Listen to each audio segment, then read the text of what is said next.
How many people, when they start to feel that they're in credit card debt or they're concerned about their credit scores, the first thing that they run out and do is they pay off their credit cards and they close them. That's what a lot of people do, and this thought process goes back to our parents' generation, their parents' generation, if they had credit cards.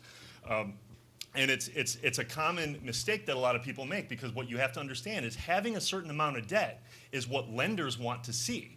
It's how they judge you and how likely you are to pay their balances back, your loan. So the credit scoring system, believe it or not, wants to see that you do have a certain amount of debt, you do carry balances that you do pay on a consistent basis. You make your minimum payments due on your credit cards, and you pay not much more than that.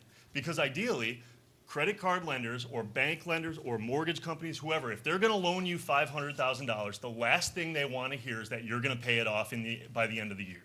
What they want is for you to make your minimum payments, drag out the length of the loan, drag out the terms as far as possible. And this goes with your car dealerships, your credit card banks, et cetera. This is what they want, because they want to make that money. That's their income.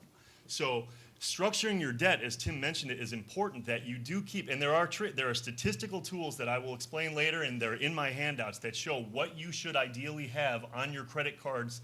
For example, if you've got off the top of my head right now, the Fair Isaac Company, who implemented the credit scoring system, the FICO scoring system, actually statistically rates that if you have a credit card balance of 25%, between 20 and 25% of what your credit limit is, you will optimize your score.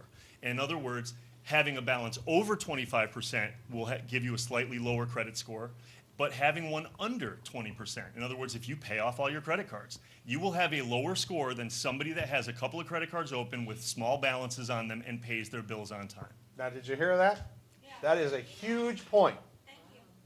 If you're surfing your credit card balances to pay off and pay the least amount of interest as possible, great, good for you. You're probably saving a couple of bucks every year.